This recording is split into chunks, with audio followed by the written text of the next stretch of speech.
the intro, is it? This is a Frank podcast.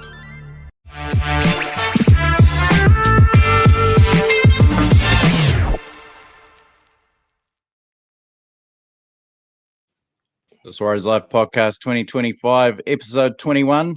I'm Will Evans here with Brad Larking and Marty Banks. How bloody good. Brought to you by King's Container Crew. A bit more about those blokes in a sec. They were at the game last night. And TAB and Frank Podcast, of course. Marty, welcome, mate. Rugby Union, cult hero, nomad, legend. Great to have you, and Warriors supporter. Crucially, great to have you on the pod, mate. Cheers for having us, me. It's I was actually a bit worried because I went and watched my one and only Warriors game a couple of years ago, and they lost. So I thought coming on the podcast may have had the same curse, but the boys managed to get up last night, which I'm quite thankful for. I thought it might have been kicked out of the Warriors supporting group, but no, it's cool. Met Brad in an unfortunate way through work, and now he's wrangled me into his garage. Hopefully I can get out. Well, yeah, I had to skip a podcast early in the week, so Will put me to work. Like, you're going to have to find someone, man. So I found friggin' Marty hanging around South Dunedin, so I thought, what can you do us a favour? So here we are. Sunday morning, Marty's here. Will's all smiles. Good to go. Marty, we're in season 7 of the podcast, mate, and you created history as the first guest Brad has sourced for the podcast. So congratulations. See, yeah. Good things take time. You've sourced a beauty there, Brad. It's worth the wait. Yeah, and there's a bit of a yarn coming on, a bit of a magic round yarn nearing the end of the show, which is I can't wait. Thought, shit, might have to get this bloke, this moron onto the show. He's got a crazy old plan going on. But anywho, how you been, brother? Yeah, good, man. What a win last night. Crazy game. Geez, they look like they're going to blow it on several occasions. Unbelievable golden point finish, and fuck, here we are, 4-2, with a pretty tough draw. Pretty happy with the platform the boys have laid, and a whole bunch of outs last night. So you take that win every day of the week, I reckon. Dramatic, wet. Yeah, it's a good watch. What was your take, Brad? I wasn't enjoying it the first half hour, but then I forgot the fact that it was miserable weather, and then realised that the Broncos were doing their best to lose the game. And even though we weren't on our game, we're still in a decent sniff of rolling them, and which did happen. The other thing you do have to remember, like you just mentioned, is how many outs we've got. Jesus, there's a lot of players missing from that team at the moment. It wasn't perfect, but shit, boys just kept going, rolling forward, and got the job done. Yeah, it would have been one of the all-time chokes if they'd lost it there. 18-6 up, some shocking goal kicking that I'm sure Marty would have been shaking his old Mr. Ice Cool with the boot. He would have been shaking his head at Metcalf's kicking, but you would have seen it, Marty. That kick from halfway, it's not easy to drill one right down the middle from halfway in the wet, is it? Yeah, I was surprised he actually wanted to have a crack. Yeah, it's not often seen, I guess, at rugby league level where they're having a crack from around halfway. But yeah, I don't know what his confidence level would have been like after missing. We hit one off the post near the end, and so I don't know how much confidence would have been flowing through his veins, but couldn't have hit it any better. So bloody hits a big ball though. It's in those conditions, it's sort of tough in the rain where it sort of kills some of the distance too. So it's impressive. I guess in that first half, the Warriors were pretty lucky. They had 2 disallowed tries against them pretty much from one off the goal kick from the sideline or whatever it was, and then one off a line break where he passed it to some bloke that's offside. So it was a frustrating watch. It just sort of looked like the boys didn't really know how to score a try in that first half. They had enough position probably in their 20, but they just looked a little bit lost. But well, going to Jacko forward as their attacking spearhead constantly 3 times in a set handling the ball. It's like, Jesus. It looks like one of those shit soldiers off a Universal Soldier, just trudging, when they catch on fire. You've seen Universal Soldier? But anyway, it was a tough watch. How far was that guy offside, That disallowed try where they just cut us to ribbons. He sort of just turned around at the 40-metre and started running with them. Yeah, it was quite comical. Yeah, it's an interesting rule. I didn't even know. I presume that probably applies in rugby. I guess it's a ruck, so it'd be the same, but you don't really think about it. You probably see some bloke when you've got a 2v1 opportunity just chucking the ball Here we go. We're on here, boys. So could have been a different story. What was the other try disallowed for? Was it obstruction? I think. Obstruction. Yeah, from the kick or from the goal kick. Yeah. So. Matty, before we touch on your outstanding rugby career in a bit, but how did you come to jump on the Warriors bandwagon? Have you always been a league guy? You're a coaster from Reefton. Yeah. Had a bit of for league. Yeah, I found out Brad's from the coast, which is a bit frightening. But no, yeah. So my family, brothers and that used to play rugby on the Saturday and then league on a Sunday. Who they play? Warwick, yeah. Yeah, so maggots. Back in the day, where Coast League, I see they got the Greyhounds now, which is I think they're playing the Christchurch comp. Yeah, they're going all right. Started the year with a couple of wins. Yeah, so they're playing there. So, but back in the day, when the Coast club comp was pretty strong, used to go through every week and ball boy for Warwick, and probably learned that's probably where I learned some bad habits about getting in the pub too early. I think I was in the pub from about the age of 7. Missed about pretty much every Monday of school because we normally get home pretty early Monday morning from the pisser and Greymouth, and so that's sort of where it stemmed from. I played a little bit of league, so when I was about 15, 14, would have been 14, we had to play club rugby in Greymouth because there's no rugby comp for under 15s for Reefton, so we went through and played for Blaketown, and then all those boys would play Saturday morning, play rugby, and then go play league Saturday afternoon. So I ended up just jumping on that bandwagon and playing for Suburbs. You were probably Renunga, were you? Yeah. Suburbs. Yeah, so I played for the Suburbs, just alongside a heap of the Blaketown boys, and then just played a little bit of West Coast stuff, and that was really nice. Who were the Blaketown boys playing Suburbs then? What age? Because you're quite young, really, aren't you? You're only 35. Josh Cornish played. He was young. Josh Cornish was pretty handy, sort of half. Who else we have? I think Nathan Ifida, but I don't know if he played for Blaketown, but I don't know if he played for Suburbs. He might have played someone else, but trying to remember who else we had. We had quite a good. Our Blaketown team was quite strong back in the day, but but no, it's just sort of the West Coast way of life. You sort of jump into everything, and then the Warriors. I don't know, just been a little bloody footy kid my whole life. That if I wasn't watching rugby, I'd just be watching the Warriors, and been really the only team I really support, to be fair, just because I'm a Kiwi through the thick and thin of it all. So it makes the decision pretty easy when there's only one team. But yeah, like I said, got to go up and watch the curse. We played the Rabbitohs up in Auckland, and we lost 26 I think. Was it 23 now? It was pissing down with rain. Pumped, It was obviously first try was all pumped up to the eyeballs and piss, and then turn around and it was 20-point loss. I was like, what a hell of a day. It's been pissing down, and come here and watch the Warriors lose. But so it's just cool. It's just, I think, the fact that they got such a strong following, something that back in the day rugby teams had, and it's sort of a bit of a dying sort of thing in the rugby world now, that to have crowds turn up in the pissing down rain and pretty much be sold out and all the rest of it. Like, you go to any other stadium other than probably Forsyth Bar, you'd probably have people ripping their tickets up and just watching from home, whereas the Warriors are probably trying to buy more tickets to go stand in the rain. So it just says a lot about I guess, like I say, it's the only New Zealand team, so it's pretty easy to support. But yeah, it's just sort of pretty easy to get behind. They do it pretty well for social media and all the rest of it. They sort of tick all the right boxes to engage everyone. So it's an eventful bloody supporting. It's up and down support. Yeah. Oh mate, it's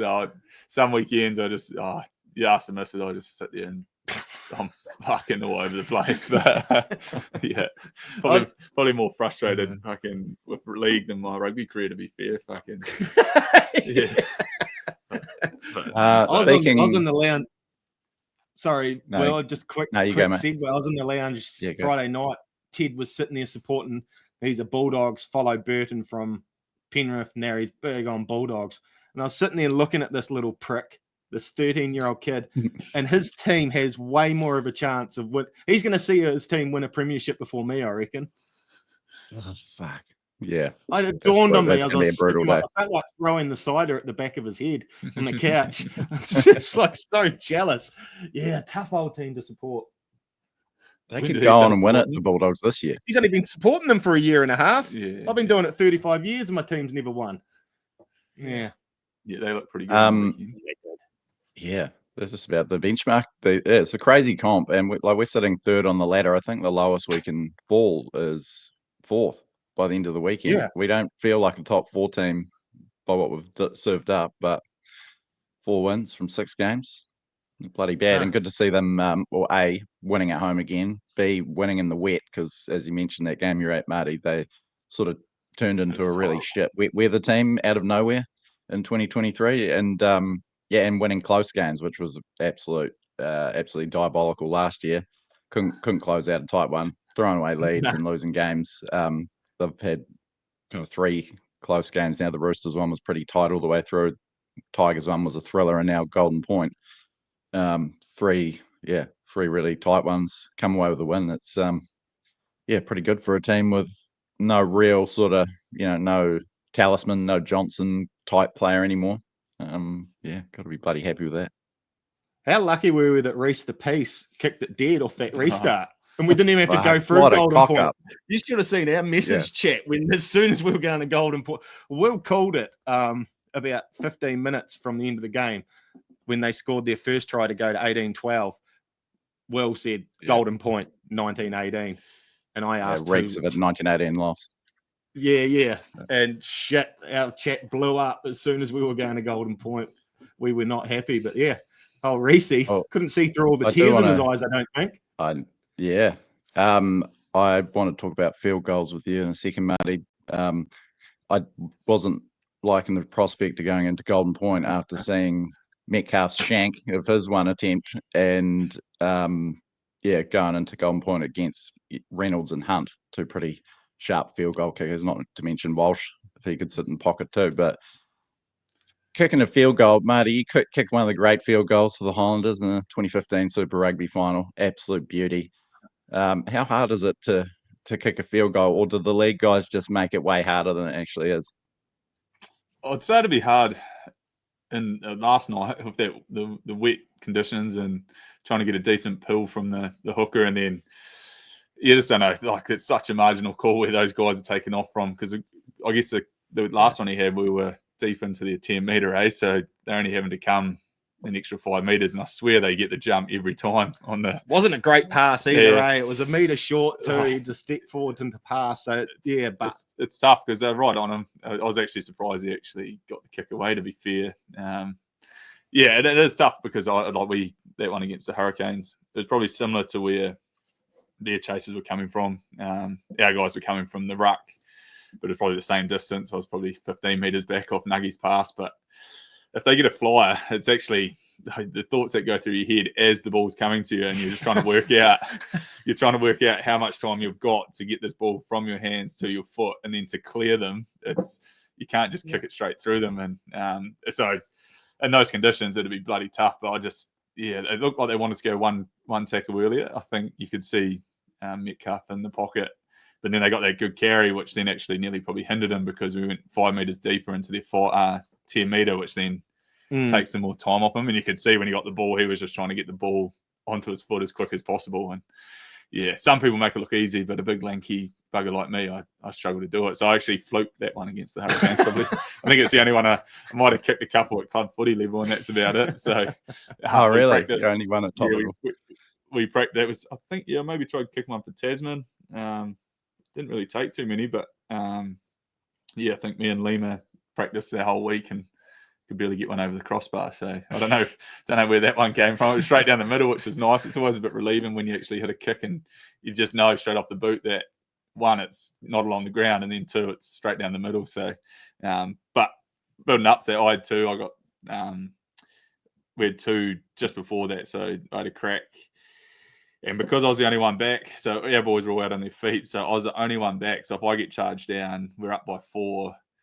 I think TJ and Dane Coles are charging at me. So if one of them charged me down, the second one probably picks the ball up and goes 60-odd metres to score a try under the post and wins the Super Rugby final. So I got spooked off a couple. And then the one I actually got where a bit of time got brought for me was where Nuggy tried buying a penalty and he threw the ball at the guy on the ground. And then everyone just sort of stopped, because everyone's like, it's like that bounce pass where it sort of creates a try normally. If you can get a bounce pass that bounces up into your chest. But because they all looked at the ball, it gave me about a half a second more to get the kick away. So it's a real fine line, and that's probably what Metcalf was struggling with last night, was that little bit of time on the pass and a little bit of time in terms of where their starting point was. But yeah, she looks easy, but there's a few bloody variables in getting it right. How lucky were we that old Hunt Tits did it dummy half in the 78th minute when he lined up Reynolds. Yeah, that was huge. Like, geez, he's got a choke in him, old Hunt, and he paid us back again last night. Yeah, poor bastard. Yeah, I guess with the Broncos are set up well because they can pretty much guarantee they can get a quick play of the ball if they hit Haas or something. Yeah, give him the ball, get out, like always just carry, get up like no one's on his back and the ball's gone. Whereas our boys have got a few white battlers that take about 10 seconds to get up off the deck, so which doesn't help. Broncos were finding their front all night, weren't they? Whereas Jacko Ford was guilty of it a lot. He turned back into the defence like he's going to offload at something, but they'd just pull him down onto his backwards, and it took him that much longer to get off the ground. But yeah, the Broncos were finding their front, and they were just getting that quick play. Like, we were solid in defence, but like hitting solid, but they were getting up too quick all night, I reckon. There's a hell of an effort from the pack without Fisher Harris. I mean, we're a lightweight pack anyway with him there. Ford playing 60-odd minutes. Barnett played 60 minutes. Clark played 60 minutes. They didn't really use Bunty that much among us. Yeah, it was huge effort from the starting forwards. But man, I'd have liked Capewell to not be on that side. He played well. I'd have liked Leotawa going back to that side to play centre last night. Doesn't seem to work or have as much rhythm playing in the Ford jersey. Yeah, and they didn't quite sort of find his feet out there last night. Tough conditions. I haven't seen in several seasons the Warriors left winger touch the ball like on attack, and they did it on the wettest night they could possibly think of. I can't believe Pompey didn't end up in the grandstand a few times, but that attack inside the 20 left a bit to be desired. Couple of very jammy tries in the second half with the Tuapiki, just the tap ahead, and Kossi finishing it off. It's been like that all year though, in the 20. The 20 attack hasn't been that great all year. It's just sort of lacking. There are some big boys there, but you take out Fanua Blake, and the timing's not quite right with the halves. Metcalf is still struggling a lot with the ball. Like, he is doing good things. Like, he catches that last pass from Capewell to get over for a try, does some amazing things, but none of the good things he's doing, 20. You said it the other week during the game, like that 40-20 was good, but halfback-wise running the ball, he's still just running into dead ends and running people out of space a lot. They always end up in the same space each other. So I think I don't know, is it time to put him back to 6 and get a halfback in there?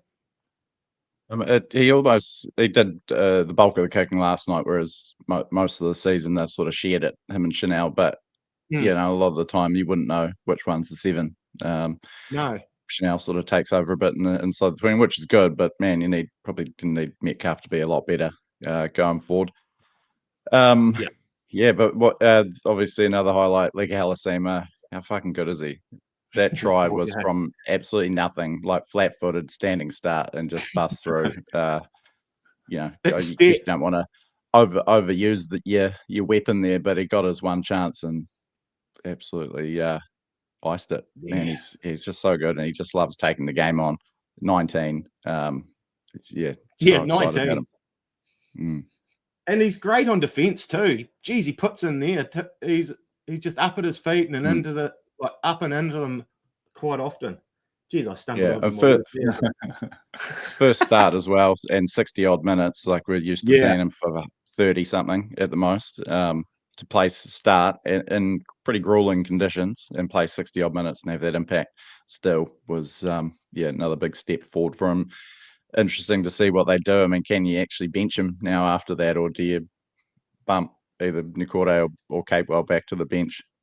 Because, man, you just want him out there as much as you can now. Yeah. Well, who's he in there for? It's for Fisher Harris, that shuffle. No, it's for Capewell drifting to the centre. Yeah. Oh, true. Yeah, that's a tough call. Geez, do you want Berry back as well? There's a lot of tough calls. Marty, you, as Brad alluded to before, you really putting your life into some unknown hands and rolling the dice. But you are here, like us, heading over to Magic Round, mate. Yeah, Magic Round. It's I don't know if you can see. I've got to go to bloody Mo, but it's about 5 days old because. Do you have to? Is it part of the conditions? I got told 2 weeks ago to grow it, but then. So tell them what is this? What's this trip in aid of? Like you're going to Magic Round? So I've always wanted to go to Magic Round, and very rarely got the chance, or just any league, because rugby always was always on at the same time, so it was always hard to get over to these sort of things. So now rugby's finished. Heap of us old buggers thought it'd be cool to go to the Magic Round, and then my stag do's now been chucked in the middle of Magic Round. So yeah, it's hard because the actual wedding party, some people can't go because it's other commitments. So we've ended up with, I think there's 10 from the group, and then we've recruited about 6 or 7 more. So we could end up with, and there's actually another 5 over there. So we could end up with about 20 odd people.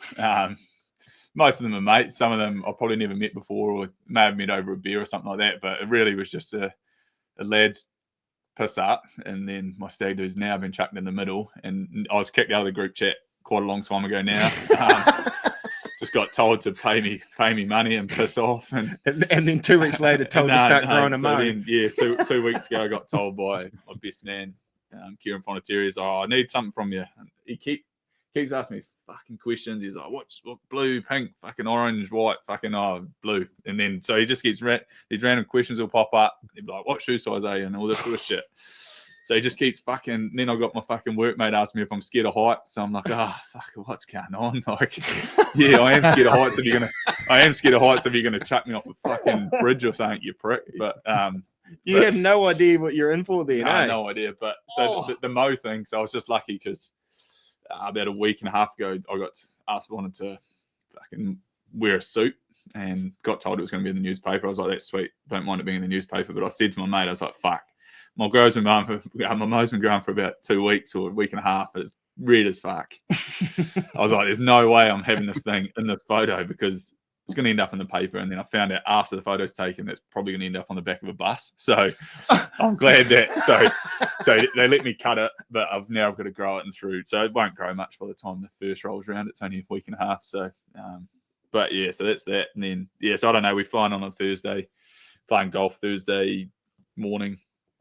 And then the stag do's on the Friday. But there's these events on Thursday night, all day Friday, and then there's something on the Saturday. So I was like, when does the stag do stop and finish? Is it like a 1 day thing, or is it going to be? Is it 3 days, or is it? Yeah. So, and I've got some horrible mates, so that I've given a lot of shit to over the years. So I'm a bit worried about what's coming back. But I hope we bump into you worse for wear on Caxton Street Friday night. Yeah. No, we're in the Goldie. We're in Caxton, I think, Saturday. I'm pretty sure. Oh, you're on the Goldie for the stag do Friday. Yeah. Oh, that's a far better place for a stag do. Yeah. Yeah. You're quite a recognisable chap, and Magic Round will be teaming with Kiwis. You're going to be getting bailed up constantly. Any concerns? I don't know what there? I'm dressed up as. Yeah, I could be hidden. I don't know what they've got me dressed up as. Growing a Mo, I thought Borat, and I said to him, if he fucking puts me in one of them V-string bloody whatever the Borat costume is. Like, they put me in one of them, I'll just walk off. So because Borat grows a Mo, so I'm a bit worried. I feel like it could be along those lines. Borat in the suit would be rad though. If they looked after you, imagine a grey suit. I've been told to take my rugby boots, which oh shit! They're gonna have you packing all this shit. All the stuff. They'll have wetsuits. Yeah, all this shit. You're gonna end up with 6 bags, and they're gonna laugh at you and go, "Now put that away." But nah. So it should be right. It's it should be good. It should be good. I'm looking forward to Magic Round though. If I make it to we're only going to the Warriors. We're still on the Saturday, so we try getting in. At the start, I was booking everyone's tickets, so I went through and I was trying to book 3-day passes. And I'm glad I didn't, because I had I think I bought 16 tickets, and then 8 guys pulled out. So if I'd have brought bloody 16 3-day passes, I'd be sitting on a bit of a bloody financial bloody hellhole at the moment. But I managed to got a cousin over there that's coming, so he's bringing a couple of his mates, so managed to flick them off. How many of us are going well in our group? I think we've got sort of 13 in our sort of extended group, 10 in our core group. Yeah. Well, yeah, the Warriors is the mid game. Eh? What are they like? Must be are they 5 o'clock? I can't 5 o'clock Saturday. Second game on Saturday, pretty sure. Game, So be like 5:30 kickoff. Yeah. Who's going to the lot? Nah, I doubt we'll make all of them. You'd have to be a fanatic. We've got a 3-day pass. We've got 3-day passes. Brad's already got a foot out the door for day 3, I reckon. He's going to be hanging. I'm so terrible on the piss, man. Like, if I have a night on it, I struggle to back up. I'm really nervous about first night fever, doing the old curtain raiser Friday and then blowing Saturday. So that's what I'm worried about. I'm just concentrating on Saturday, trying to get through to that kickoff Saturday. That's what I'm worried about Thursday, because the bunch of mates, I know what's going to happen. We're going to play golf and then we're going to blow the lid off it. And then Friday's the stag do, which no one has to really get up for it other than myself. So like, I'm just going to be. Oh, you're going to be in the. What are you like, hungover? Can you function? Nah, I'm all right after a couple of hours. I'll be a sad sack of shit for an hour or so, and then once I get a bit of momentum, I'm all right. Do you go another beer? Just here? The first one's always a bit chewy, but by the time you really when you just accept the fact that you just back on the piss, you just chip away. So it's Yeah, I need to take that on as a bit of a lesson going into Magic Room. We'll probably go a game Friday, won't we, Will? Couple Saturday. Yeah, I think and then one Sunday. Yeah, we'll see how we go. I want to be out on the streets, meeting and greeting the people and seeing. Yeah, well, that's the thing. I don't. And... You better fucking make it to Saturday, because I'm not doing the podcast meet and greet solo. I might have to drag Marty in. He's doing a podcast over there. No podcast. There'll be doing some content, I guess, won't we, Brad? Vlogging. Yeah, I'm looking forward to getting to Caxton now. I think we're getting there pretty early on the Saturday. So yeah, Saturday will be fun. I'm looking forward to Saturday. I've been looking at temp. Have you got that on your phone yet? I've put Brisbane on my phone. Weather now already. Just what is it about? Acclimatizing. 24 to 28. Yeah, fuck yeah. We've got a pool at our accommodation, Brad. You got a pool, snooker table. Yeah. I reckon we should all get dressed up as snooker players one night. Waistcoats, dress pants, and just play snooker. Absolutely pissed to shit. What part of Brizzy is it? I don't know. Where are we? We're out in the sort of western suburbs. Yeah, because we were Indro. When I was trying to pull the strings on the trip, I was trying to do everything. I was trying to book accommodation, and that was quite a while ago now. It'd be probably 6-7 months, and trying to find something for a big group in Brisbane, it was a nightmare. Closest we got was a penthouse in Gold Coast, which I was 100% keen on, and I committed to it. So I found out you could sleep if you had couches, which the boys weren't caring about 15, and I was dead set committed to it. And then the boys told me to get the fuck out of the chat, and now I don't know where you don't even know. You don't know where you're staying. This penthouse was bloody. I know it's in the Gold Coast somewhere, but this penthouse was fucking ideal. I don't know how we would have got on with. There's a few messages to the people saying, "Oh, what sort of, where's the party line get drawn? What's the you're allowed to have a few drinks." I was like, that works. That's all good. Like, I'd say we probably would have got kicked out after the first night. But what are we? We're 20 minutes, aren't we? Will on the train. 20 minutes from Suncorp. Yeah, on the train. We can get well, we can get the train, or we'll just Uber it, mate. We're high flying Warriors podcasters these days. I've drip fed me some info, and I think we got a bus trip. Must be like I think we've got a bus for the boys to get on it and just get on the piss from Goldie to Caxton, and then there must be something in the middle there. So Jesus, you guys sound way more organised. Oh no, I'm not. It's not. I'm not organised. It's Sam from work.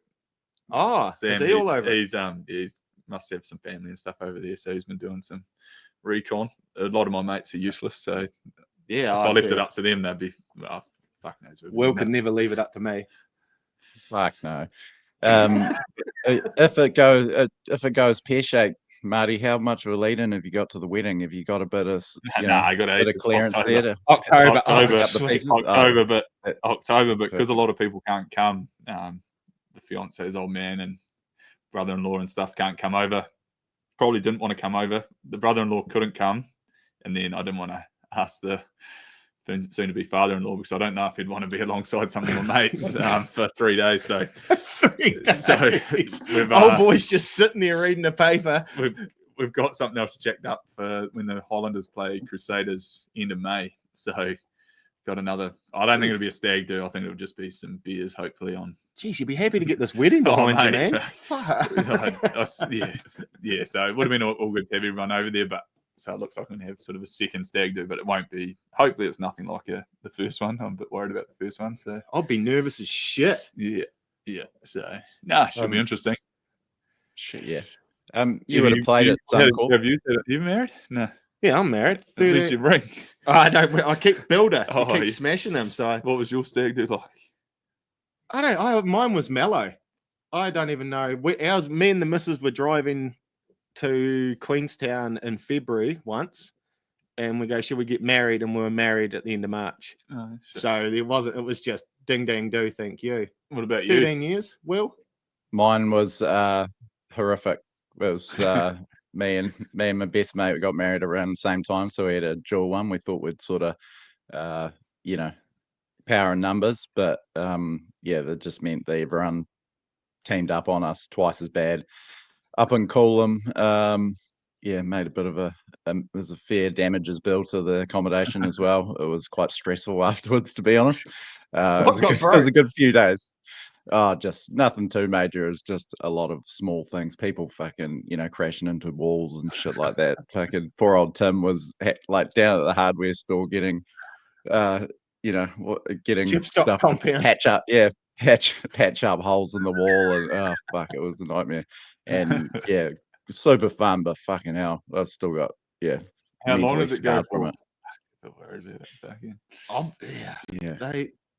You're just treated like an animal for a day. Yeah, it's horrendous. I was put in dresses, dragged down to the main street of Coolum. It's pretty fucking. It's pretty primitive, eh? I'm terrified for you, Marty. I was a young man when I think I was still only 30. That's a tough gig. 35 and getting dragged to the Gold Coast with a bunch of bunch of rugby boys. She'll be interesting. But so look out for it. Follow through. We'll give you a number just in case you need sanctuary. I think I'll just get to the point. I'll just walk off. I think if it gets too out of hand, I'll tell them to get fucked. But there's big enough place there to get lost for a couple of days and then just turn up back to my flight fucking Sunday. Is this your first trip to Suncorp as a spectator? Yeah, we went for the Brisbane Tens and I got injured day one, so I was pretty much spectator for the rest of that. But that was peak summer. I think they had a heat wave too. I think it was so hot, that weekend or something. It was the first time they run it, and it was crazy. But first time played there. Then played 2 games in the Tens, and then played the Reds once there. Off the top of my head, that might have been all I've done. So, first spectating role, which would be quite cool. I don't know how. I presume it won't be. It looks like the tickets and they're pretty much sold out, but I presume it won't be packed constantly. That's what I struggle to work out. But just because when we brought our tickets, you might have been different because you might have had connections, but we can only buy 8. So you could buy 8. Yeah, so and then tough time getting tickets. Then I had to go 8. I think it went 8, 4, and then 3 or something. But they're all in the same area, but they're all within like 2 or 3 rows of each other. Yeah, so, I think the boys have done it. Yeah, it got a bit messy on the last 8 and 5 split. So I think on the third day we're split at opposite ends of the ground, but first 2 days kind of in the similar section. It'd be good. But I presume you'll be able to just wander around anyway. That's what I'm imagining. Just leaning on the concourse like a leaner and just watching the goings on. It's gonna be, there's gonna be some sights to see over there. It is gonna be just crazy, just drunk Aussie leagueies just on a pilgrimage. That'd be a different type of person. Yeah, in Queensland, like it's like me tiptoeing into going to an Origin game there. I reckon, just dipping my toe in. Marty, looking back at your career, mate, it's quite the list of clubs you played for. A 20-year-old heading over to Russia. That's where you got your sort of start. You must have. We could probably fill a whole episode on your experience in Russia. You probably wouldn't want to be playing there now with the delicate political landscape. But yeah, good memories from your time with Krasny Krasnoyarsk. Yeah, it was Brad Moore sent me over there, the old All Blacks coach, now coaching Crusaders, I think he is.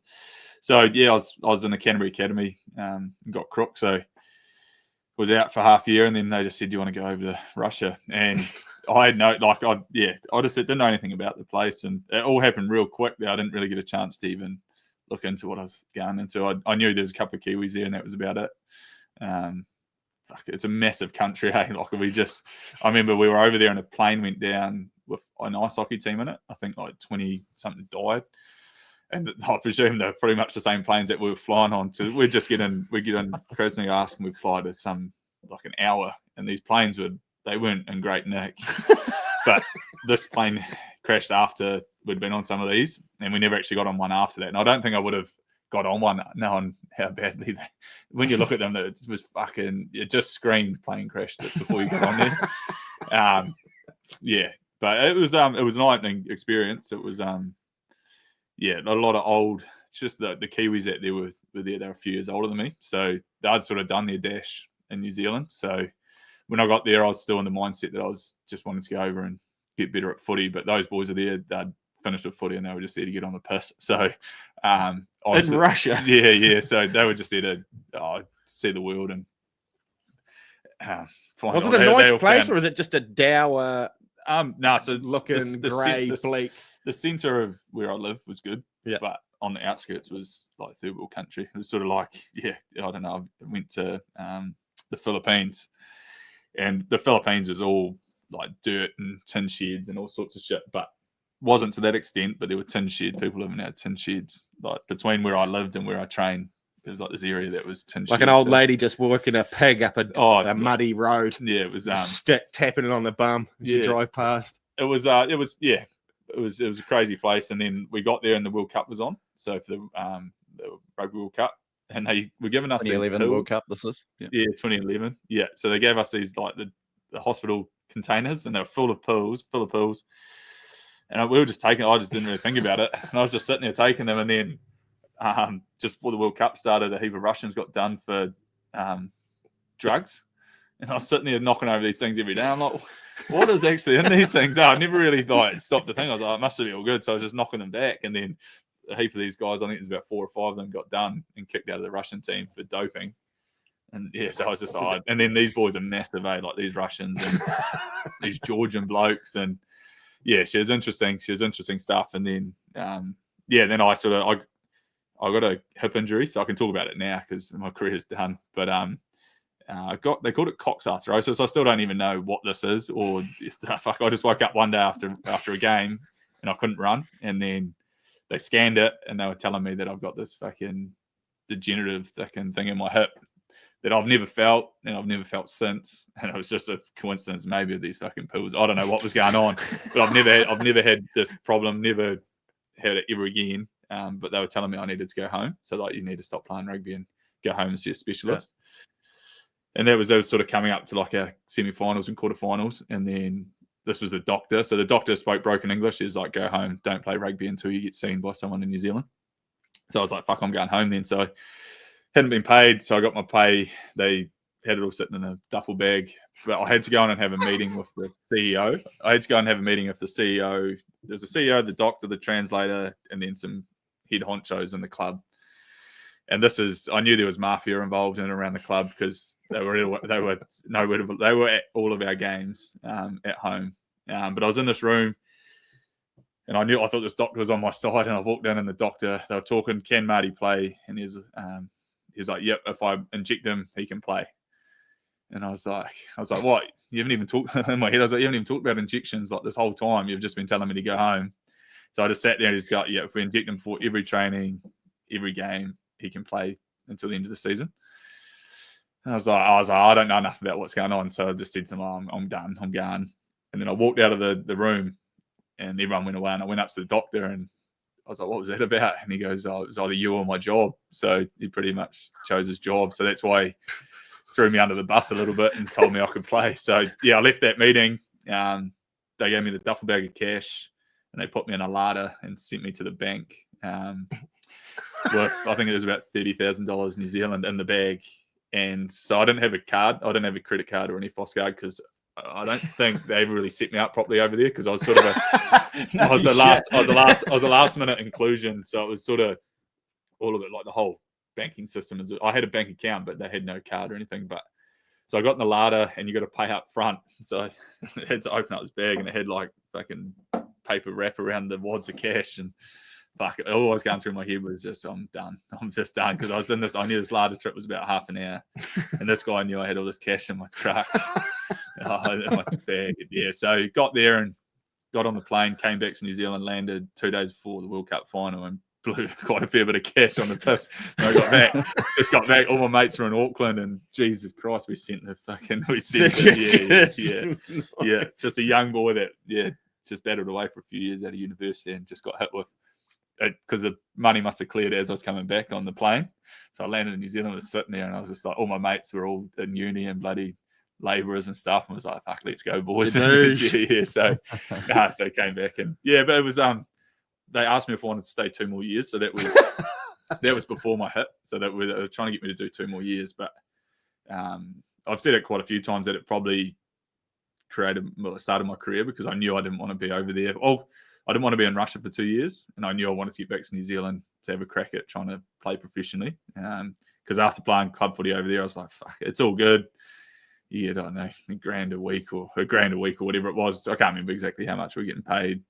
They probably didn't know how much we were getting paid. I think they were just chucking wads of cash at us. But I was like, it'd be all right. But like if I get to like my age now, I'd be pretty gutted if I played on a dirt track in Russia in front of some mafia and probably some hot Russian birds. Has it upsides, I guess, but no. So the hard house and nightclubs. But yeah, like if I'd have gone to Spain, my brother and that went to Spain, and he probably lived the life over there in the sun and bloody travelled around and seen some sights and all the rest of it, which was probably a bit more appealing to stick around. So if I'd have gone somewhere like that in the Spanish team or someone offered me to stay 2 years, it might have lured me into the rabbit hole, but Russia was probably a good place to go and experience it, then get pushed back. So came back and about a year later was playing club rugby for Reefton, and then about 6 months later I was debuting for the Hurricanes in South Africa. So it all changed pretty quick. Jesus. Yeah, so it was wasn't ready for it either, I don't think. Going from that club game for Reefton, I was just filling in for the week, but I was playing in Nelson, and it turned around. It's just crazy. I sort of wasn't any better than I was 2 years before. It wasn't a better player. Hadn't done. Probably committed a little bit more to footy and somehow debuted Super Rugby. So just debuted and from didn't really develop too much in that period. I think I just I don't know, got in front of the right people at the right time, and just sort of there's probably better players out there than me at the time that didn't get picked, and I was just sort of right place, right time. So managed to carve out 10 years of it. So some poor buggers are probably looking back saying, fuck, why did we sign that bloke? But no, so I've got through unscathed for most parts. Yeah, a pretty charmed run there. NPC or Heartland Championship debut for Buller. The linchpin of the Lahore Cup final win in 2012. Tasman, an NPC title with them. Then that pinch hitting role for the Highlanders in 2015. Remember it well. That was probably the last year I really followed rugby union closely.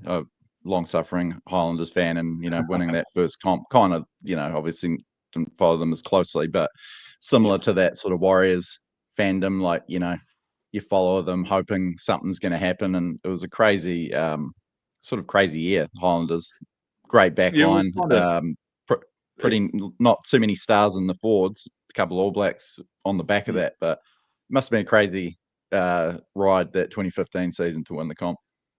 Yeah, I guess we didn't go through undefeated or anything. I think we still lost quite a few games, but I think when we got on the run, it kind of like when you see the Warriors stuff now, but they've just got it to a stage where it doesn't really matter if they're winning or losing. People are turning up, but we got on a bit of a run, and you could just feel like the whole, like everything, like inside the team, nothing really changed, but you could feel like around the team and in the wider community that people were starting to get pretty excited about what was going on. And then you turn up to the games, and people walking up the street and people were actually excited about rugby. And it's sort of, I presume that's probably what's going on for the Warriors for the last few years, is where people are excited to turn up. And it's probably a little bit more about the actual experience and actually going along, more so than if the footy team's going right, that sort of takes care of that side of it. But like people were turning up to the game because they were probably scared of missing out on like something pretty cool in the stadium, which, you know, when Forsyth Bar's full or pretty full, it's a pretty cool place to play in. And I think people started getting a bit addicted to that and turning up and sitting next to a random bloke that they've never met before and, you know, screaming someone home for 80 minutes. So yeah, and it went through that sort of period. We went, I think we played Chiefs, who won it the year before, I think, and then we played the Waratahs over there, who they'd won it recently, and then we played the Canes, who were meant to be untouchable that year, which they gave us a hiding about 6 weeks before it by about 50 points. So to be fair, they probably had every right to be thinking they were going to give us another one. But the way we did it, I think, you know, you can't really call it a fluke, because I think we won it probably the hardest way. Probably a lot of teams have probably won it. We won it against probably 2 defending champions of recent times, and then beating the team that was untouchable. So yeah, it was sort of, you know, like you say, we didn't have the star team, but I think a lot of boys came out of that year that went on to, we had Malachi, we had Waisaki, we already had Bender, we had Nuggy, Lima became Super Rugby Player of the Year.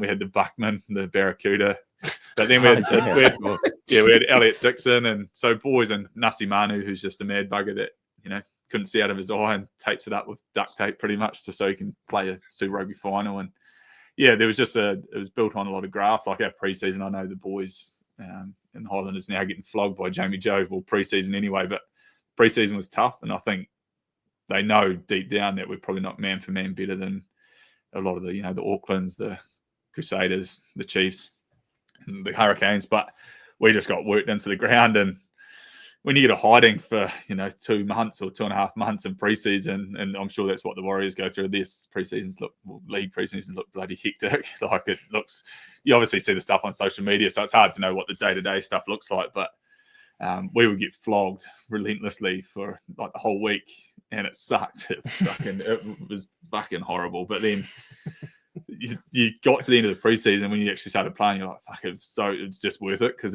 the rest becomes a lot easier. To be fair, we had pretty good balance between Monday to Friday we'd just get flogged, and then the coaches just say you've pretty much got Friday recover. They didn't say it, but they said pretty much just go get on the piss if you want Friday night, but just make sure you turn back up Monday to do exactly what you did last week, but better. And so we had a real good, like, we had a lot of single boys or guys that were just in relationships there.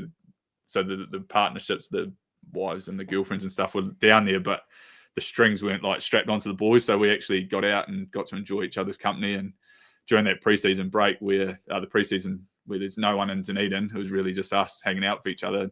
We sort of built some pretty strong connections, and it's pretty cliche. You hear people talk about connections and the bond in the team and stuff like that, but I truly think that's from that day, because we were just a bunch of battlers. Like, we had guys from Northland come down.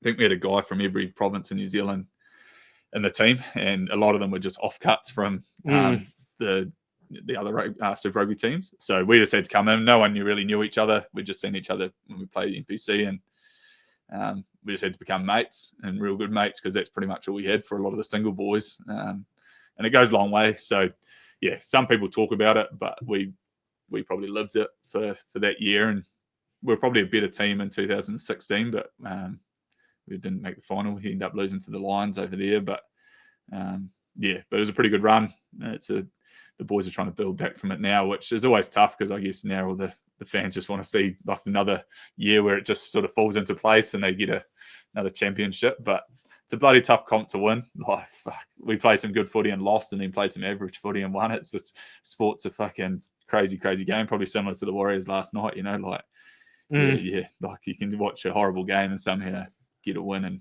And from what you just said, you could draw a lot of similarities with what we've seen happening with the Warriors. The results haven't quite got probably where the fans want it yet, but they seem to be a bit more close-knit, as well as it's kind of cool to hear that if you're inside those, but behind closed doors, you can actually feel the support of the community around you. It actually makes a difference in your mindset as a player as well. Yeah, we spend a lot of time, they invested a lot of time in us actually connecting with the with the province. So I remember in the preseason we went to Alexandra, I think it was, and we got flogged. Like it was a horrible. But the day leading up to it, we had to hitchhike from Dunedin to Alexandra, and there were rules. You had to take, I think it was like 5. You had to get at least 5 cars. You had to get photos. You had to learn about the people. But it was just like a way of us connecting with the province. Because at the end of the day, if they don't turn up and watch, the union's or the team's got no money, and then it's pretty shit playing in front of no crowds. We've done it in COVID, and it fucking sucked. But so it goes a long way, and like it's sort of something that was maybe a little bit lost. And I think when we were at Tasman, we did the same thing, and I played for the Stags, and they're big on it because essentially the Stags need their fans because they're going a bit better now, but previous to like 10 years they haven't won too many games. So what they relied on was the fans. So they've got it going real good there. But when we were at Tasman, we were the same. Like the fan engagement, just sticking around after the game. Like boys are really good at sticking around and chewing the fat with. Doesn't take much, does it? Really? And all it takes, I've talked to people years down the track that they remember having conversations, and I don't remember it because bloody my memory's that old, and just remember like a goldfish sort of thing. But it sort of sticks with people, and then you think about guys like you got like I don't know Sean Johnson or something like that. It's even someone talks to Sean, they'd be over the moon, or maybe like everlasting memories, and that just keeps bringing people back. And the more relatable you are to the fans and more connected you are to them, they bring one mate and then they bring 5 mates, and then it sort of just grows. And if you lose that connection, you're sort of you're just relying on the footy, and if you're losing footy, then you get no fans. So it's sort of but it's cool. That's sort of just what I enjoy about the Warriors is just the engagement they get. Like I've met Logan Dodds and guys like that do the Surly Talk Sport. You probably met Surly, have you? Maybe Surly I haven't met him, no, but yeah, he's obviously he does a bit, all over that so stuff, just met sort of guys like that, and they just truly love just promoting the Warriors and just and they just grow it, naturally. It's plain to see. When we started, I think how many was there? 2 podcasts, like sort of. We were the second one, second podcast, 10 now plus, 10 or so. But so it just goes. People are after more and more, not just the Warriors talk, but information on the Warriors in general. People are hunting it and sourcing it for it. That's the word I was looking for. Yeah, well, the run they went on that time when that went, what was it? What year was that? Where they went on the big run 2 years ago? 23 was it? 23, yeah. 23, yeah. That big run they went on, and where it just like the whole country was pretty much it stopped. Was loose. Like, it was sort of like the All Blacks, and that sort of when was the World Cup? It was bloody what would it been 2000 and when was the last World Cup? Rugby World Cup. 23 we lost as well. 23 was it 23? Because it was the same as that. Everyone wrote the All Blacks off, and no one really taught rugby. And then they get on that run through there, and then everyone's fucking back on the bandwagon. And the whole country's in like standstill, just focused. It's as fickle as it is, though, isn't it? The Warriors supporters aren't fickle, and I think that's the beauty. Like rugby supporters probably are fickle. Like they'll go into their shells, whereas the Warriors. And I think it's one thing that original supporters are teaching, because it's not so much bandwagoners anymore. They're sort of having to give up being fickle and go, fuck, where everyone seems to be just sticking with it now, don't they? That they don't sort of get the drop off. There's still a lot to like about the Warriors. There's still a lot of improvement to do. I hope we go shopping soon. Yeah, for sure. Marty, I got to ask you, what's life like as a bona fide cult hero? I mean, I don't know what, there's just some sort of special quality that turns people into cult heroes. You have it, and I don't know if you can put your finger on it, but I'm sure you've been bought many a beer just because you're Marty Banks and likable guy who kicked a field goal in a Super Rugby final and just has this knack of capturing the public's imagination. Yeah, no, I wouldn't call myself any of that, but the way I came into footy in terms of professional footy, I was just a regular bloke that, I had mates trying to play professionally. And I came in just as one of them. I was just fortunate enough to get a crack in the door. And but I guess the way I sort of wanted to carry myself through my career is I didn't really want to change. So I ended up having conversations with random blokes up the street for like way too long because I just, I can't really walk away from stuff. And my mates get pissed. Like my mates, I guess, I'll go have a beer with my mate. And it's not so much now because I don't get out too much. But if we went out for a beer in a bar and some random wants to talk to me, that my mates would get pissed off because I sit there and talk for probably 20 minutes about shit that I've don't really even talk about. Well, look what you're doing on Sunday morning this week, mate. I could just like have a chat and then just move on. But yeah, I think maybe being relatable, I think is probably what people maybe enjoyed about the whole thing. Was I was pretty much just like one of them, just no real no speed, no strength, no X factor, just a pure white battler out there just fighting the good fight for other white battlers. And, I think that's probably what people enjoyed. You know, I could have a shit game and then somehow come out the next week and go all right. And yeah, it's just, you know, probably it is pretty much just a true white battler story that, you know, and I enjoy a beer. And I think, you know, just from where I'm from, I think just coming from the coast, there was sort of, I never really did it to get, I don't know, a bit of fucking, for people knowing me, I just did it because I love footy and pretty much went in loving footy and came out loving footy pretty much. So it's just, yeah, I don't know. It's just a weird, you know, Richard Buckman was pretty much the same. Like he's just probably just being a little bit mad and probably maybe just a bit, you know, see me in the bar. Being honest. See me in the bar somewhere and I'm pissed up to my eyeballs and they look in the mirror and like, that's me. Pretty much. So yeah. I could be first one for the Highlanders. Yeah, but I think just making like I made time for old people as well. And I think that's something that sort of grew up around with being from Reefton. You sort of a lot of old people floating around and paid a lot of attention to my career. And, you know, went and met an old lady at the rest home. She's about 97. Just, you know, that sort of stuff sort of resonated with me because she cared enough to watch each week and knew who I was and sat down with me and Ben Smith. And she said I was not a better player than Ben, but she liked me more than Ben because I talk about my mum on TV and stuff like that. So it's just like little things like that you don't even really think of, you know, talk about mum on TV and that's why she picked some lady bloody likes it. It's just, yeah, so probably just being a coast battler that probably people can resonate with. But the Facebook page probably doesn't help. Alex, I was reading that this morning. You done a little write-up this morning on that about the Warriors game last night, did you? No, it's not me, mate. No. But who is he? Do you know him? Have they had any contact with you? He messaged me in 2013. I still remember it was after my third game. He messaged me and said, it just popped up one day. I just remember waking up and I got tagged and all this shit. I was like, what is going on here? And I looked down and I was like, can't remember if it was a Legend of Marty Banks or I don't know if it had a different name back then, but I was like, what the fuck is going on here? I thought it was one of my mates just taking the absolute piss. Then I got a message from him saying, do I want to run it? I was like, oh, mate, I fucking want nothing to do with it. You want to run it? I was, because I remember we played Northland up in Northland and I'd played fullback for the first two games and then played 10, but I only got told I was playing 10 probably the day of our captain's run, probably because the coaches knew I was probably shitting myself. They told me late in the piece because I'd just wind myself up and be a fucking nervous wreck. So they told me the day before we flew up, I think it was, and I was like, fuck. And I became it was probably didn't actually help because I didn't have really much time to process it. But in the morning, Mitch Scott must have got my phone and he got on my fucking Facebook and hacked me. He said, I'm going to play first five tonight and run a better ship than Captain Cook. And so I've got mates that so I didn't know this was up there. I went to breakfast. I was in there for about an hour and I came back and all these people like Matt Todd, who was playing professionally, he seen it. I was like, fuck, all these guys are going to think I'm a fucking dick because I don't think I'd ever been hacked. So I was like, man, everyone's just going to think this is me. So I was sketching out about that. And then just game day.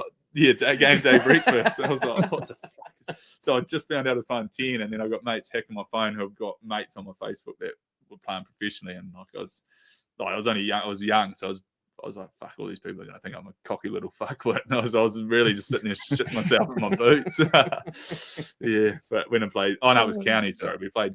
No, it was Northland. Played Northland up there. Yeah, but yeah, so she was an interesting ride. But yeah, the Facebook page, he's done well over it. I think he's going to change the name. He's probably going to start making money out of it. So he's probably trying to get rid of me so I don't bloody hit him up for some cash. Wouldn't mind some why not? Yeah. Nah, but he's invested a lot of time. I'd hate to think how many hours he puts into it. Yeah. For someone, fair credit if you want to. That's like Will in this podcast, really. Yeah. Yeah. Who do you got to give? What's the following on here? What's the sort of reach normally? 800,000 a week. Is it 800? Not quite as much as the Legend of Marty Banks Facebook page. Let's leave it at that. Yeah, no, we're very grateful for the following we have, and still find it quite weird, Brad? But yeah, it is amazing how things can take off like the Legend of Marty Banks page did. It's a juggernaut. Hopefully he makes some money out of it. Hopefully he does. So I didn't make fuck all through my career. So, but talking about reality biting, how was the transition to from being a professional footy player to having to get a job in the real world and dealing with people like Brad day to day? Yeah, it was going all right until I met Brad, to be honest. No, it's actually because I tore my adductors, so about a year and a half left in my contract.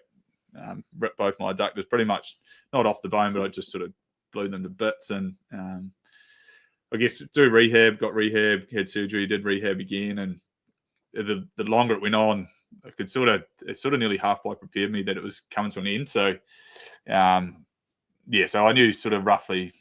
After I had the surgery and I kept trying to come back from it, and I would play a game and then tear it 10 minutes off the bench, or I'd start and tear it. And it was just sort of a roller coaster that I didn't really enjoy, to be honest. I don't know how boys, I look at Ethan Blackadder, he's actually touch wood, going all right this year, but the last few years he's been injured heaps, but he just rehab back. And it's just like, takes it seriously. Probably you've got to be slightly deranged a little bit, probably, to be able to actually enjoy going through rehab to come back from it. Because that year and a half, I was just running up and down the side of the field and doing the same shit every day. And then halfway through, I got surgery, and then I had to go repeat what I'd done fucking 4 or 5 months ago and start from scratch again. I was just like, and then came back from it, went back to the Stags, and I had surgery, and I was meant to be like 10 weeks after surgery I could play, and the Stags knew it. And it was my own fault, because I sort of got into it by saying I'd play through injury, and then came back from surgery and the 10 went down, and then they're like, "Oh, can you play?" And I was about 2.5-3 weeks earlier than I should be. And I was the 10 or 12 weeks that I was aiming for was early anyway. And I came back earlier than I should have, and then I went out and tore it. And so, it was just, and then it just got into and I'd rehab it for a couple of weeks and then play and then tear it in training. I was just like, fuck God. I just got sick of it. And it kind of, in a way, was a good way to go out, because I didn't really, whether I would have got a contract, if I'd have been 100% fit, whether I would have got a contract at the end of that, I'm not sure. It's hard to know. But I got mates that wake up one day and they're just not contracted. And it sort of hits them in the face. But knowing that I was probably on my last legs probably helped in a certain respect. So, and I knew I wanted to get into something with people. I want to coach, but I didn't want to go straight into coaching straight away, trying to do it professionally, because I would have coached mates, who probably leads back to why people like me, when I've been on the piss with mates in the team, and curfews may have broken the old curfew at times with guys that are still playing. And then if I ended up having to coach them boys and then put a curfew on them, they'd be like, "Well, hang on, mate. A couple of years ago, you were breaking curfew." So I didn't do it all the time. It was just the odd, every now and then, it'd just be boys get carried away. Just humans being humans. But I'd struggle with that. So I wanted to get away from footy, help out coaching with club footy stuff, but jump into something else, and ended up saying sales. And then Ben Smith rang me on a Sunday. I had a beer with some bloke on a Saturday, and he's like, "Do you know Craig Duncan?" I was like, "Nah, don't know who Craig Duncan is." He's like, "Oh, you should give him a call," and sort of left that conversation like I did probably every other conversation I had that was too long. Just moved on and got to another beer. But Ben Smith rang me the next day. He's like, "I got you a job." And I was like, "Fuck, mate, I'm looking, but I'm not proactively looking. I'm pretty happy just with the feet up for a bit." He's like, "Just be at this place on Monday." I was like, "Who am I meeting?" He goes, "Craig Duncan." I was like, "Fuck, I heard about this Craig Duncan. Who is this bloke? Is he like a bloody, some guru or some bloody Buddha that's bloody everyone's knows?" And he's like, "Just turn up there." And I went and met him on a Monday, and didn't know what he was selling. I had no idea. Turned up, and it turned out it was doors and windows. And in my head, I was like, "That'll be a piece of piss." They just fucking square things that go in a hole. I was just like, "It's easy." So it's just tape, fucking left, right, top, bottom. Boom. Happy days. And then so I said, "Yeah, fuck, I'll work for you, mate. You're a good bloke." Met the team, and that was pretty much what I wanted to work for them. Was good bloke. It was a small enough team that wasn't just going to be a cog in the wheel that just gets chucked out the back and left to my own devices. So good place to learn.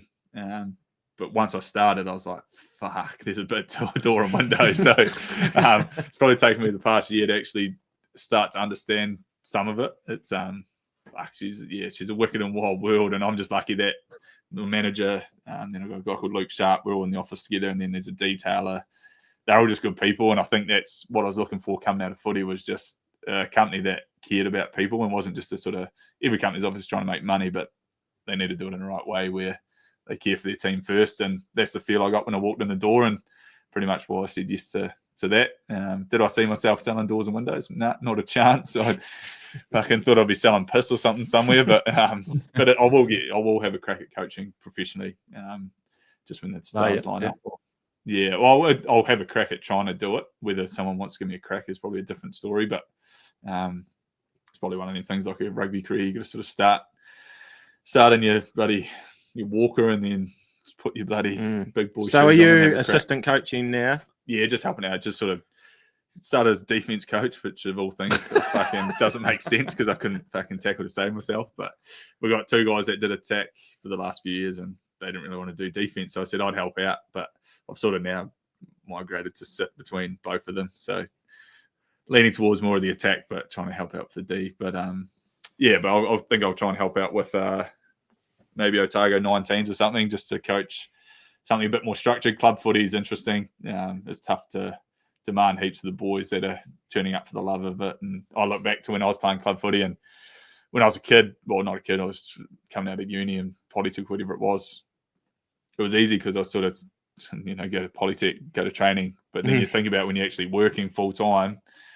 getting up at 5 or whatever, and then getting home after rugby training on a Tuesday winter night in Dunedin where you're covered in mud, and it's tough because you want to coach them, but you're really just trying to make sure they're enjoying it down here. Like you can chuck a heap of detail at the boys, and it's just sort of water off duck's back. It just sort of goes in one ear and out the other at times. So I want to get to a stage where if I'm coaching under 19s, they're probably going to retain a bit more. They're a bit more invested in trying to hold on to the information they're given. And at that age, like there's still boys in our club team that want to go further, but a good bulk of them are purely just there because they want to play club footy with their mates. So trying to coach to a variance of guys where they want to be. Some boys are just there to sit on the bench and play 10 off there to make sure they get their after-match beer, and some boys are there to try and make Otago. It's sort of tough to cater for everyone, and sort of tough to talk to the group and be able to engage the boys that are trying to go further, but then engage the boys that are just wanting to fucking get home and have their fucking burger or something. So it's sort of, it is interesting. I'll learn a lot from it, but I do want to get to the point where I'm just coaching to a bunch of boys that are pretty much wanting to take in the information. In that sort of same sort of, there's always going to be some outliers. You get the soy elites and that are a little bit better than the others, but you just want to get that band where they're all pretty even in skill level and sort of where they want to get to with their footy. So eventually I'll have a crack at doing that. Yeah, sweet. Yeah. Bloody good. Like that just about do us. What, Brad? You got anything else, bro? Yeah. No, I ain't got shit. No, not much at all. Team naming Tuesday will be interesting. We'll be going live 5:30 Tuesday with that this week, won't we? Any injuries with it? Yeah. I don't think there was injuries. Was there any injuries? Not that I don't think so. I think everyone Berry and Chance will be available. Yeah, so will Chance. So you imagine sort of go back to the back line we saw against Storm, I suppose. And then that well back. I don't know where Tane goes. I didn't like where there wasn't the conditions for him last night, but I don't think we can carry a fullback that doesn't play good in certain conditions. I don't know. I thought he was good. I thought he was all right. Just got manhandled. Yeah, he was all right. Just gets manhandled a little bit. I don't know. I'd like to see him in the halves. I really would. Yeah, I think he could potentially be the best sort of. I think he's more of a half, and Metcalf's more of a fullback than each other think they are. I think they're better suited to the opposite positions they're playing at the moment. But hopefully Metcalf gets some sort of confidence that this attack is niggly. But yeah, I don't know. Harris, he's out for weeks, isn't he? Yeah, at least 4, I think. Fisher Harris up to 4 weeks. You'd probably know better than us. Marty, a pec injury is one of the more. No, I don't think I got a pec to injure. Yeah, I get an itchy nipple every now and then, but it's not really a pec injury, is it?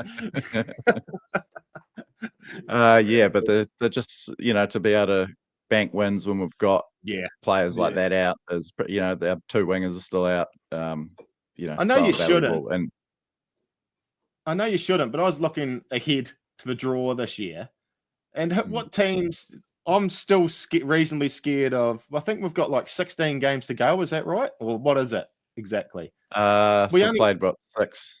We've got 18 games to go. Of those 18, we don't play Melbourne again.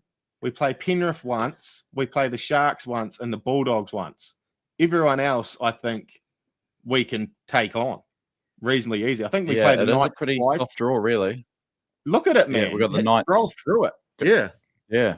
Got the Knights here and up in Canterbury on Anzac Day. We hopefully can go into Magic Round 5 and 2. That's pretty huge. Cowboys definitely beatable in Magic Round. It's St George Illawarra Dolphins who are suddenly bloody good now. Yeah. And then the Raiders is a tough one, but that's at home in round 12. Raiders is the other South Cronulla before our next bye. So and in such an even comp, like Bulldogs are streaking away. And we're sort of in that next pack, which is a good spot to be in. It feels odd, doesn't it? Start slow. Some teams must be real shit. Yeah, it's a weird old comp, even weirder than usual. But good times. Marty, thanks for joining us, mate. It's been bloody good. Probably short on Warriors analysis, cheers, but Cheers, fella. Good luck cutting some of that shit out. I'm sure. It all goes up. It's good. Does it all go up? Yeah, we chuck it in. Yeah. Fuck yeah. I didn't know. No hiding behind nothing. I'm renowned for cracking a few highs. I don't actually know if I've got any out there, so I'm pretty happy about that. Oh no, I think you got one. Oh, is there one? Yeah, there might be one in there. Sort of like the just one in there for the fry cooker off of Simpsons. Yeah, it's a weird. You know fries with that? When I was a kid, we played Nelson. We were like under 52 kg or something like that. And I was captain. I remember I went down and I'd do the fucking hip ray thing, and holy shit, I let one rip, mate. I was like fucking full of 3 cheers for whatever it was, and the whole thing was just high. Fuck, it was no good. I don't know what's going on there, buddy. Yeah, you need balls, mate. You need a good crack in the Adam's apple, maybe, just to line everything up. Yeah, but needs a bit of a knot. Oh, well, you have a good day, bro. Yeah, thanks, Marty. It's been awesome, mate. Enjoy the rest of your Sunday. And we'll see you in Brisbane, no doubt. Probably a bit worse. Yeah, we'll definitely lock on to be rude, not to fucking have definitely. Definitely. Yeah, good luck. Come down as to well. Goldie, I think. Yeah. Sounds like you're gonna need we'll a bit of luck. Goldie in this. I think 26 years is enough down there. Righto, boys. Until then, look after yourselves and each other. This is a Frank podcast.